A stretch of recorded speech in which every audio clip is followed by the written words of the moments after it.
Ayan mga tol, may pasamalam dito. Pasamalam is night market. Dito lang sa Potomac District, sa babala ng condo namin. So nakabili kami ng leeg, chicken neck. Dito yung mga prutas.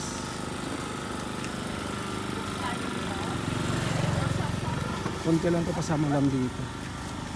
Hindi tulad ng ibang pasamalam sa ibang lugar. Ito konti lang. Prutas, badyo, damit. Doon sa dulo is yan. Nag-vlog ako kanina doon. Nag-take ako ng video. Opya. Ito, karamihan dito is prutas at gulay.